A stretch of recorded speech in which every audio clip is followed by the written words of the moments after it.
Pardon me, but it appears my car is experiencing some issues. We advise you to settle your remaining balance promptly. Failure to do so will result in your card remaining inactive.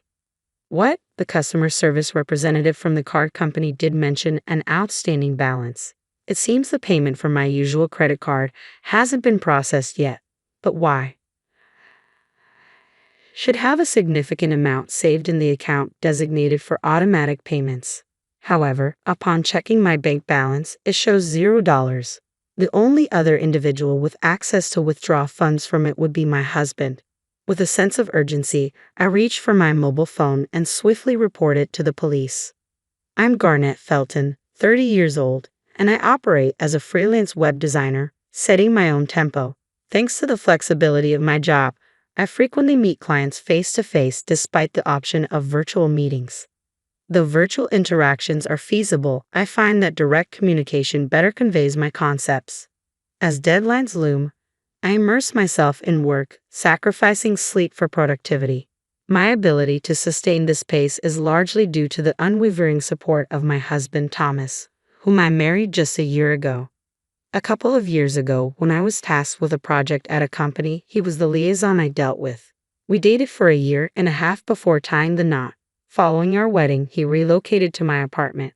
However, a significant issue has emerged in my life revolving around Thomas's parents. They have a lax approach to finances and often find themselves strapped for cash. Thomas and I divide our living costs evenly. Given my higher income, I typically cover all expenses for the month, with him reimbursing me half at the start of the subsequent month. However, when I mentioned this month's expenses to Thomas as usual, he seemed annoyed and remarked, "Look, money's a bit tight right now. Can I settle my share of the living expenses after my next paycheck?" What do you mean by tight? I'm only asking for half of the living expenses." "Yeah, I get that, but I'm completely strapped until my next payday." "What do you mean? It's only been 10 days since you got paid."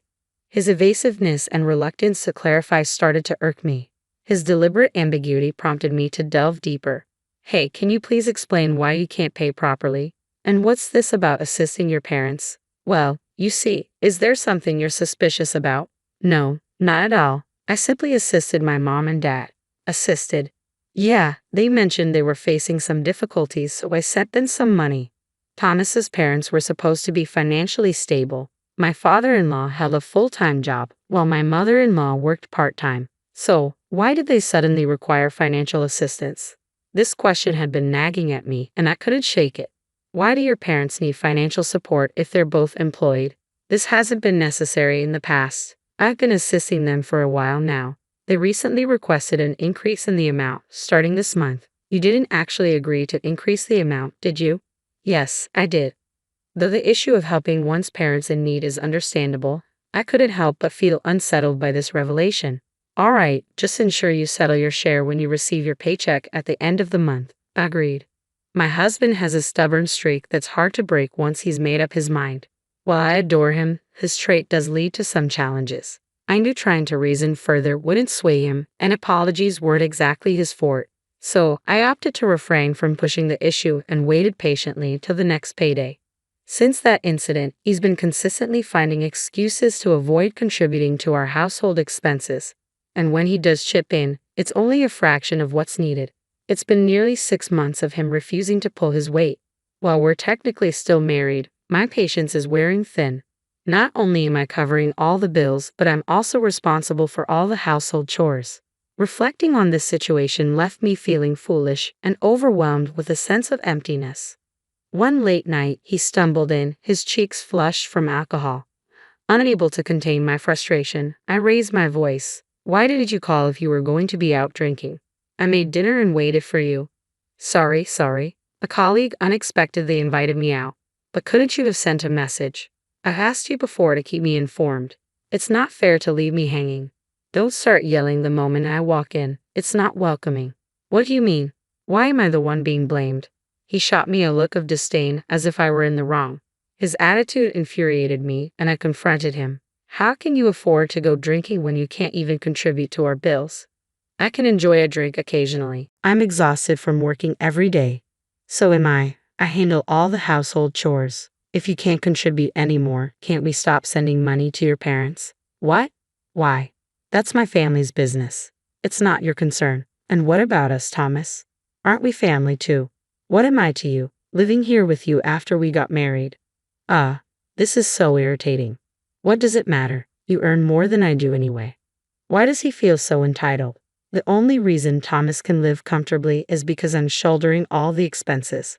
Would a simple thank you or sorry for the inconvenience be too much to ask? I was left speechless by his irrational arguments. I couldn't fathom his arrogance. Given our escalating tempers, I realized a rational conversation was unlikely and suggested, let's revisit this tomorrow. The following day, while preparing dinner and awaiting his return, I heard the front door creak open. Welcome home, I called out, but received no response. Then the living room door swung open, and in walked my husband with his parents. Mom, Dad, what brings you here?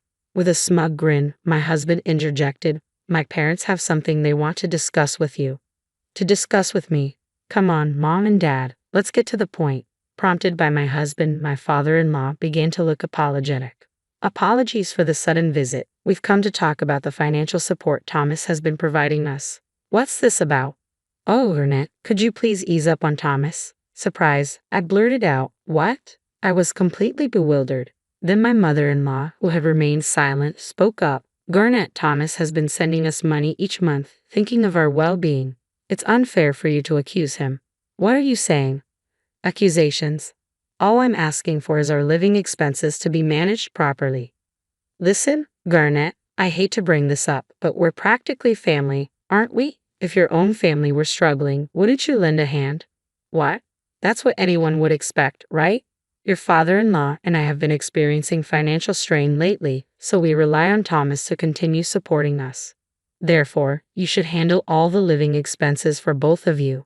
It seemed they assumed it was only natural for me to shoulder all the costs. Unable to tolerate it any longer, I lashed out. Enough is enough. What do you think I've been doing? Managing all the household chores and covering every living expense. How is that fair? Isn't it what married couples do? Support each other, right? Or are you just that selfish? Upon hearing his mother's taunt, my husband, sitting beside me, couldn't suppress a chuckle. That evening, despite my efforts to reason, they remained obstinate. They finally departed well past 9 p.m. Once they were gone, my husband abruptly handed me signed divorce papers. In disbelief, I questioned, what's this? It means exactly what it says, he retorted. Peering down at me, he declared, if you persist in defying me, I'll end our marriage. Are you serious? Absolutely. If you don't want a divorce, then simply obey. Your role is to follow, not lead. I knew I should have stood my ground, but I felt utterly drained. Perhaps trying to reason with Thomas before the situation worsened was futile. Perhaps divorce was the only option. The decision was swift. The following day, I signed the divorce papers Thomas had given me and headed to City Hall. The documents were processed, and just like that, I was single once more. Now that I'm finally liberated, I'll soon find my own place and embrace independent living. Feeling rejuvenated, I opted to indulge myself with a shopping trip to the department store. Working predominantly from home with outings limited to client meetings, it had been quite some time since I splurged on myself, especially given the recent strain of covering all expenses. Today, however, I've decided to treat myself. With that resolve, I ventured into the women's clothing section. After trying on a couple of dresses, I settled on 2 favorites. At the checkout, as I handed over my credit card, the cashier's troubled expression caught my attention. I'm sorry, ma'am. It seems we're unable to process this card. What? That's impossible. I've used it recently to purchase a new tablet for work without any issues. Why the sudden problem now? Racing home, I dialed the card company's number. Upon explaining the situation to the operator, she delivered startling news. We require immediate payment of the outstanding balance, or your card will be rendered unusable.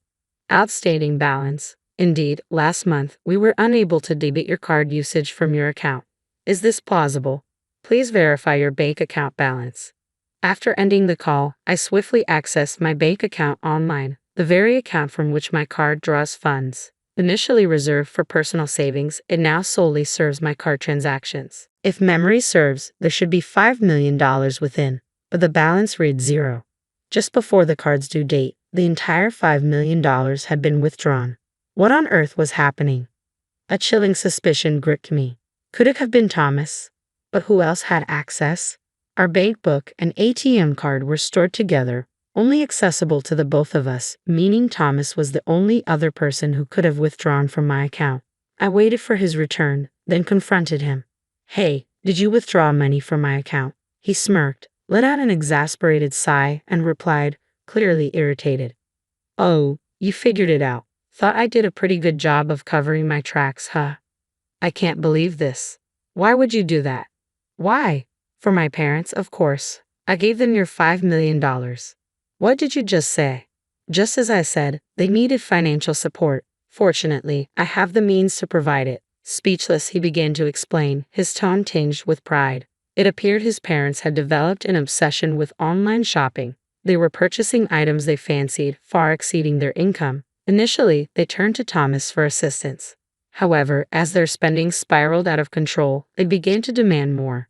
They started purchasing multiples of the same items, gifting them to neighbors. Before they knew it, their monthly expenses surpassed $500,000, a sum Thomas couldn't manage alone. So, he withdrew the $5 million from my account. After he finished explaining, he remarked, "You shouldn't complain. They're your family too. Consider it looking after them. Don't make a fuss over a mere $5 million. In that moment, I found myself dialing the police on my cell. Hello, police. I want to report a break-in and theft. My address is... Thomas watched me with wide eyes as I ended the call. He shouted, "Hey, what are you doing? Did you just call the police?" Police. Why wouldn't I? There's been a break-in and theft, right? Calling it theft is exaggerating. This is my house. I firmly reminded a flustered Thomas. We're no longer a couple. In fact, I'm the one renting this place, so technically, it's not your home, is it? We're not together anymore, remember? The divorce papers you signed yesterday, I'd already submitted them. So in other words, this is my place and you're just a stranger here, an intruder, right? You've got to be kidding me. Call them back and cancel the report. Waving my phone angrily at him, I warned, if you lay a finger on me, I'll call the cops again. Just so you know, they're already on their way. You can't escape now. Why don't you just admit what you've done? Whoa, hold on. We loved each other, didn't we? How did it come to this? Love each other? I scoffed. Don't try to feed me that nonsense. Whose fault do you think all of this is? It all began because you blindly supported your irresponsible parents. You can't just act recklessly and expect forgiveness. Who would forgive someone as despicable as you? What a fool. Fool? Do you even know who you're talking to? I'm talking to you. Like parents, like child. Because you were raised by parents who were careless with money, you think it's acceptable to deplete someone else's savings. I hope the police give you a stern lecture and you feel the weight of those $5 million. Just then, the police arrived and Thomas crumbled on the spot. Who's the suspect? Pointing at my husband, now cowering on the floor, I said, "It's him." Without a doubt. "All right, let's go. You'll need to come in for questioning," the officer commanded. All I wanted was to support my parents, but my pleas fell on deaf ears, and Thomas was escorted away by the police. However, the authorities deemed the incident a civil matter, explaining they couldn't intervene. Determined to seek justice, I sought legal assistance and demanded compensation for the misappropriation of my $5 million in savings, along with damages totaling $6 million. Naturally, Thomas and his parents couldn't afford such a sum. In the end, all three found themselves drowning in debt. Despite their financial woes, his parents continued their reckless spending habits, accruing even more debt. They eventually resorted to borrowing from loan sharks, living in constant fear of relentless debt collectors, desperately trying to remain unseen. On the contrary, I made the bold decision to sever all ties with Thomas and relocated to a new apartment. Fortunately, my career began to thrive, and my income surpassed my wildest expectations. Since parting ways with Thomas, everything in my professional life fell into place. In hindsight, I regret not divorcing him sooner. Despite the failure of my marriage, I recognized that my life was far from over. Taking lessons from this experience, I resolved to exercise greater caution in my future endeavors.